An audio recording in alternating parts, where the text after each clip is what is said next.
Welcome back to a brand new season of Fabric of History from the Bill of Rights Institute. If you're new here, welcome. We can't wait to explore more controversial, inspirational, and hilarious moments of history with you this year.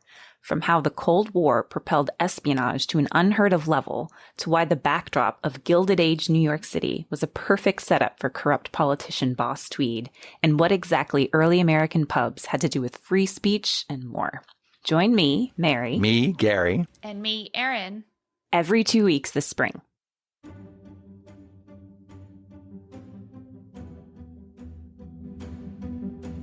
From the Bill of Rights Institute, Fabric of History weaves together U.S. history, founding principles, and what all of this means to us today. Join us as we pull back the curtains of the past to see what's inside. They say to never let a crisis go to waste, but does that include war? Embodied in characters like Daddy Warbucks from the musical Annie, war profiteering has been an integral part of American history since the Civil War. Join us this week as Mary, Gary, and Eryn discuss the history of war profiteering and its implications today. Are there any methods to combat this age-old business? Today's conversation is something I admit I never really thought much about, and Gary and Eryn really had to do some convincing to get me on board. And the tipping point for me was Gary's repeated references to the character Daddy Warbucks in the play Annie. Yep. I mean, like any child of the 80s, I'm a big fan of Annie, and I actually sing Annie songs to my young son. But I never thought about Daddy Warbucks' name before beyond its sheer amazingness. But Gary, you're right. It really begs the question, what did he do to get that name? And then further, right? At what point does supporting a war really cross the line into profiting from war? And that is one of those meaty questions that we are all about here at BRI.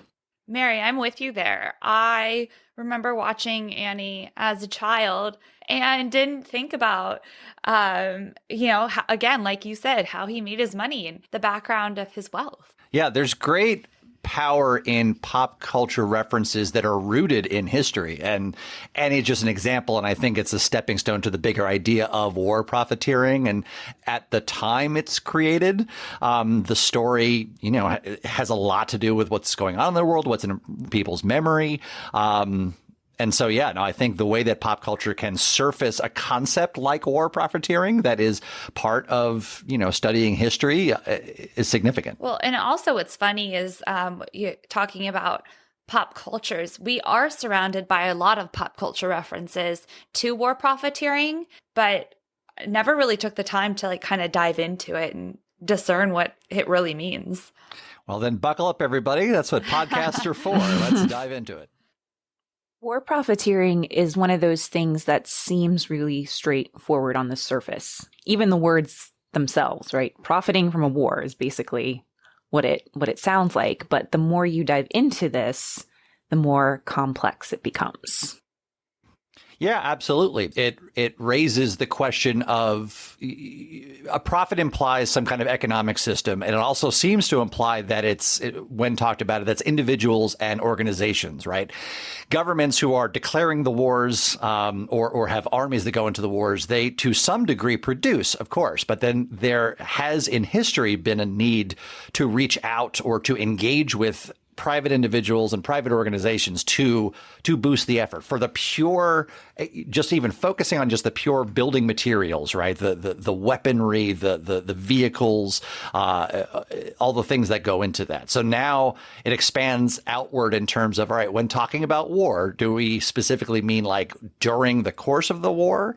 Does it mean prior to a war, there are certain industries that are set up well, like you are already manufacturing weapons or you're already manufacturing steel products or whatever. And then, at what point things are war profiteering? When does it become war profiteering, right? But it's probably existed for as long as we've had wars in some capacity, right? But it really picks up during the Civil War. And that's when it kind of becomes more at like the front of people's minds and has like a negative connotation. They even called the people that were making money off of war profits during the Civil War, some of them were called shoddy millionaires. And I found this really great quote, and it's a pretty strong message. So it was given to the U.S. House Committee on Government Contracts in March 1863, so like right in the middle of the Civil War. And they said, worse than traitors in arms are the men pretending loyalty to the flag who feast and fatten on the misfortunes of the nation, while patriot blood is crimsoning the plains of the South, and bodies of their countrymen are moldering in the dust. And it just gives us such a strong image of these people who are pretending loyalty to the flag and have contracts with the government to produce things for the military, are just feasting and fattening off the misfortunes of the nation. And what does that look like? What was happening during the Civil War that gave them the name shoddy millionaires, that produced this pretty vivid quote and image?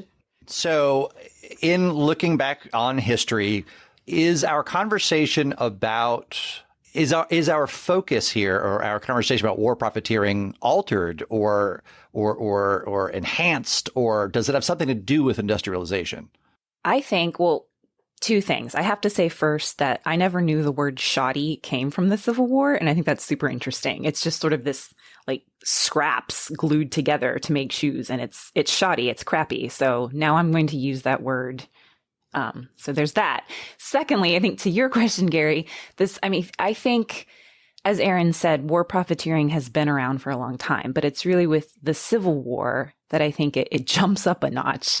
And I think that is because of industrialization. I mean, the American Civil War, even in a global context, is a turning point in war because it is a total war. It is a war of attrition, and it is an industrial war. So with industrialization and mass production, there are just much more opportunities. Everything's bigger. Everything's on a much bigger scale. So the opportunities for, profits, the opportunity for death and destruction just are things that no one really understood before. And I think a lot of people think of World War I as being that turning point, but even the military command in Europe, and this is something that, was discussed by scholars, especially France, they didn't study the American Civil War. They didn't understand, like, this is what war is going to be like now. There are trenches, and it's really like who can hang in there and last the longest. And if they had understood that, maybe things would be different. I don't know. Perhaps that's another podcast.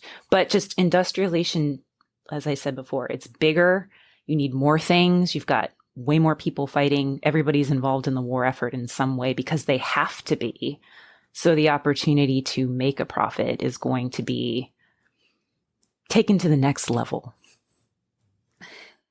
I was just going to say, like, even you were just connecting, shoddy millionaires to industrialization. And Gary, back to your point, was it industrialization? And the name shoddy millionaires and how this came to be and why they were making such terrible quality uniforms and shoes was because the government put out this contract for the uniforms for the army, and but there was a huge fabric shortage at the time.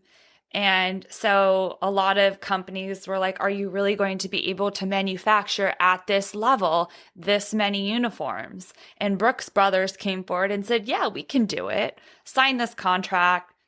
They couldn't do it because of the fabric shortage. So they started using, this is a very scientific term, fake fabric. Shoddy. Yeah, exactly.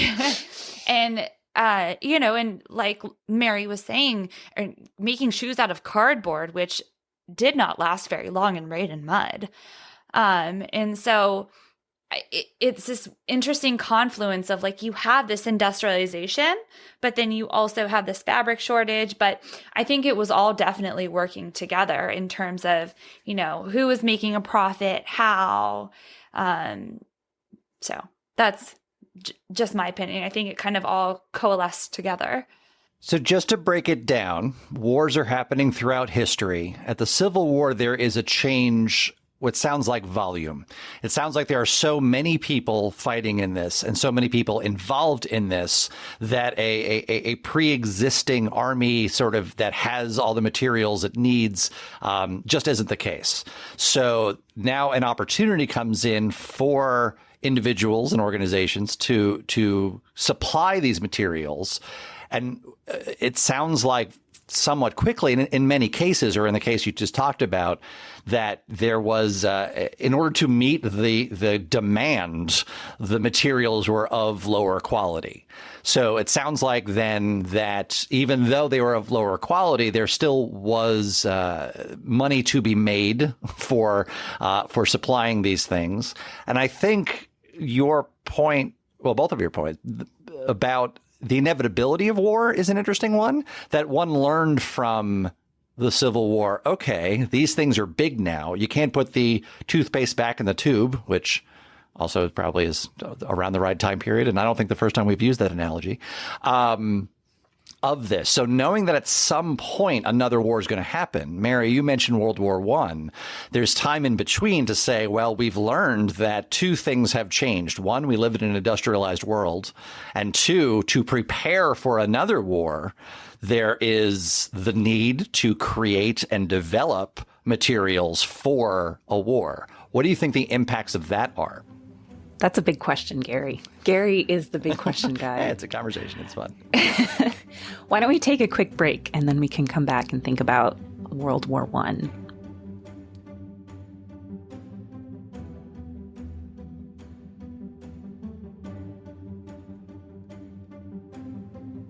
We started our conversation really with the Civil War, and if we move forward in time to World War I, like you said, Gary, you can't put the toothpaste back in the bottle. Industrialization, I think it really changes everything. I mean, we call it the Industrial Revolution, and there was some industrialization with the Civil War, but industrialization is an even bigger part of the story by the time we get to the First World War. And industrialization is even listed, as one of the causes of the First World War. So you have the opportunity now for there's an even greater, and you have the whole world at war. It's not just a civil war anymore. So there's more people, more weapons are needed, more money needs to be lended out. It's everything is sort of mushrooming and getting bigger and bigger. Right. And with this size then comes a demand for not only materials, right? So the materials in reaction to a war, right? The soldiers need things to and not just weapons. I mean, they need food and clothing and transportation and they need all of this material, I'm going to call it, objects, things that you need. But beyond that now, it almost becomes proactive, right? To say like, well, if we know a war is coming, there needs to be structures, and these structures have to be huge. And those structures have to include not just the physical materials, but also banking systems and agreements and things like this. And as you're saying, it's so big that individual governments have to reach out to individuals and organizations who can provide that, right? The government itself is, it does produce a large amount of things, but they need, just for sheer size, to contract out to others. So, I mean, the word profit, just breaking that down is, a service, a good is being produced. And, to do that, there's increased money. But it raises an interesting question of cause and effect. Because as you said, like in history, when studying it, this industrialization is seen as a cause. But I'd like to dig in more in terms of like how much of a cause and in what way is it a cause for war to happen. And I would wager that, one interpretation is that there's competition. I mean, you mentioned it being a world war with World War I, right? There's now competition among other countries, right? And so it's seen as defensive, or that's probably the wrong word when talking about war. It's seen as promoting your country to say, we are strong. We have the material. We have the systems. We can afford this. And in a way that can delay or diminish the chance of a war happening. Or on the flip side, it could increase the chances of a war happening. That this rapid industrialization of war material was seen at this time period as a threat, and to some way that it calls into question the cause and effect of wars and war materials, and in some ways profiteering. Well, I think your chicken and egg analogy is especially apt if we're talking about the lead up to World War I, because I think if you are a history teacher, maybe you will recognize the main causes of World War I, militarism, alliances, imperialism, nationalism. But this militarism, this buildup of the armies is a huge factor in the world marching towards this First World War in 1914. It's almost as if, and we talk about a powder keg, the powder keg of Europe. Everybody was just sort of itching to use all of these battleships that they're, building up. And I have more battleships than you do. And if you have all these ships, the implication is you're going to use them. So Germany and Britain are sort of the biggest culprits in this. They're building up their navies tremendously. They're not at war with each other. But if you're building up your navy so much, why are you doing that is the question. Yeah. So this is where it gets messy, and there isn't an easy question, which is, it can make you uncomfortable. I think it certainly would make me uncomfortable sometimes, like if you're standing in front of students or just having a conversation and you want there to be a clear cut, this is right or this is wrong or this is good or this is bad, and can't really do that in a way here. Yeah. And I mean, honestly, I think that's the delight of history, though, right? Because it's those interesting areas that you could explore, the almost messiness of the whole thing. One of the aspects of that, you just said it, and I think about, the history classrooms or studying history, and if you just be interested in history, is the they. When you said like they are doing something, it's really interesting because in this conversation now, among the they, when we say like a nation is doing something, you've got the government, you've got the members of the nation, you've got the soldiers, but now in the they, especially when talking about, building navies and things like this, are individuals and organizations who are actually building these things. These are companies that are building these things or at least banking and supplying these things. So the they that are building up, entwined in that, are those that we are calling war profiteers. And I think that is fascinating because it creates sort of a spectrum of, I think you use the word uncomfortable, right? A spectrum of comfort level, a spectrum of, on the one side, for your nation, you want to protect troops and you want to protect your way of life. And so to do that, whatever way it happens, wars occur. And so, to do that, you need materials, you need banking. But then there's this spectrum that leads on to, but at what point then are those that are creating these materials and doing the banking making profit to a point that is somewhat uncomfortable? And I say that because around this time, in the lead up to World War I, now when one studies history, you come across the phrase merchants of death. And that's that chicken and egg thing. And you see this going back to pop culture. You see this in some movies where you've got these villains who are the ones who are just like having these factories and putting things out, and they almost want the war to happen because they know they can profit from it. Now, these are characters in films and whatnot, but this historical perspective on does rapid industrialization of these military forces, does that lead to World War I? And you mentioned itching, right? Was there an effect of that was in people's interest to build and to make profit and to have money go into your pockets because a war is going to happen? Well, as we've seen, even just thinking about American history, really kind of starting with the Civil War, war doesn't go away and it doesn't get smaller. It's only getting bigger. And I love that image you used, Gary, about the toothpaste and trying to put it back in the bottle.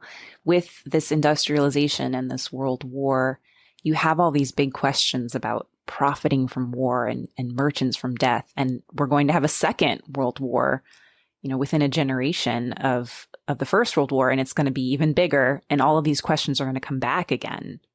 So at what point does this become a problem? Is it a problem? Do we need to be concerned about war profiteering in a democracy? Well, it's interesting. The profits, even like not even halfway through World War II, had already doubled the profits of World War I for these businesses. You know, they made about 28 billion in net profits in the First World War, and mid World War II it was already 56 billion. And so it's very interesting that between maybe like 20 years that we're doubling the profits that these businesses are making off of a war. And what's I think also interesting, you're talking about mentality, is that after World War I, there was like this huge anti-business attitude because of war profiteers. And then the businesses didn't want that happening again. They wanted, a world that was friendly towards these enterprises. And so you have companies like General Motors who are willing to kind of take some economic hits for the war effort because they're looking at the long-term picture. And that goes back to what you're saying, Gary, earlier about, you're not just making money during a war, but what happens after the war ends. Yeah, exactly. I think in studying history, it's either delightful or frustrating when it is complex. Because, if we're talking about World War II, there are different shades, right? So if your question was something about, what about the effect on democracy, or, at what point, how much is too much? I think there's complexity, right? There's the question of legally, there's the question of socially, there's the question of like morally. There are benefits, right? And to create a war, there's a lot of technological advances that happen because of individuals and organizations creating. Radar, personal computers, M&Ms. These are things that become sort of beneficial in a way. Because they come out of a need that happens that is then supplied. And if profits are made, profits are made. At the same time, back to the legal question, there's a difference between illegally profiting off of war and just utilizing the way that laws and taxes and things happen. Now, it gets problematic when you question, the choices that are made and what that means on taxpayers who aren't, perhaps, but at the same time, there's the benefits that happen for the taxpayers because of involvement in wars. The social part of it is interesting. Again, we can celebrate in some ways when successes happen, when again things are developed or when money is made, but there's almost an icky factor to how that money was made. I think the moral part is an interesting one to explore, though, right? Because the term war profiteering raises questions, I think, about business ethics. And I think there's obvious within ethics making money from war efforts, and then there's perhaps unethical parts of that. And I think that's that frustratingly delightful part of studying history and the complexity of that's what causes the ick factor, right? Is that area of when things become too much, what the intent is, what benefits can be. I wonder if we can think of more specific examples of profiteers, whether or not they're individuals or organizations, that kind of illustrate this. A good example of someone who sort of encapsulates this complexity of making a profit from war and there being this spectrum of is it good or is it bad is JP Morgan, who, and this is an individual that appears in some of our BRI materials, and he makes a fortune in the American Civil War, and I would say doing some arguably shady thing like reselling obsolete guns back to the government and speculating in gold. But he amasses the fortune, and then the institution he sets up, his banking firm, is going to come back during the world wars to help finance the war. And then, if we're talking about World War II, where we're fighting these Axis powers of evil, like Hitler and so forth, could we have done that without the finances to see that war through? So there's such messiness to this question that we talked about being uncomfortable before. It seems like a straightforward thing. Like I said in the beginning, you're profiting from a war. but it's not straightforward. And that's where the meatiness and the complexity is. And where do you draw this line? And these are questions that I always liked talking with my students about, and they're questions I like talking to you guys about, because there isn't an easy answer. Absolutely. It's a perfect example of whether or not you're using a real human case study like JP Morgan, or even the way we started with a fictional character that I think is a stand-in for people. That really is kind of the delight of becoming a historian. And again, wherever you're at, whether or not you're a student in a classroom or a teacher or a history enthusiast or just anyone who just likes to read about this, the deceptively simple question of asking what is war profiteering, there's different lenses to look at it to even understand what it is, in terms of what it means for economics, what it means for really patriotism in the case of wars, what it really means for, supporting fellow citizens and their livelihood and lifestyle. And I think in starting with a very simple question of what really is the definition, inspired by the image of what is the backstory to Daddy Warbucks? You know what I mean?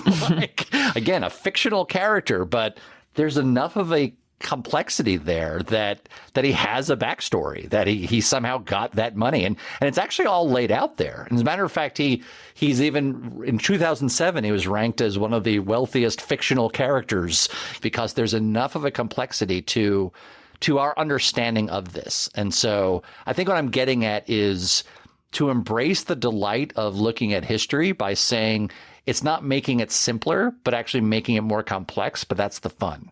I think the fun is saying this becomes just many more ways of looking at things. And to do so, you need to look through history. You need to look at individuals and events. I think that's the fun of the job. Well, I think about part of our Life, Liberty, Pursuit of Happiness digital resource. And one of the focuses in there is about how, in history, it's made up of human beings who make decisions for better or for worse, and those decisions have impacts, right? And, all human beings, business, war, whatever, making decisions, and they're, it's not black and white, right? It never is. And it's complicated just as we are, even if we're not actively pursuing these things. There is never an easy answer. We have attempted, well, I wouldn't even say to give our answers. We have tried to share our thoughts on this topic, and we'd be curious to hear if you have any thoughts on this seemingly simple yet not so simple topic. We would love to hear from you. You can reach us at comments@fabricofhistory.org. If you enjoyed listening to us, please subscribe, leave us a review. We love that feedback, and we really would love to hear from you. So until next time, everybody, keep asking questions. The Bill of Rights Institute engages, educates, and empowers individuals with a passion for the freedom and opportunity that exists in a free society. Check out our educational resources and programs on our website, mybri.org.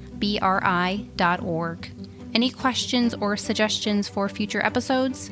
We'd love to hear from you. Just email us at comments@fabricofhistory.org. And don't forget to visit us on Facebook, Twitter, or Instagram to stay connected and informed about future episodes. Thank you for listening.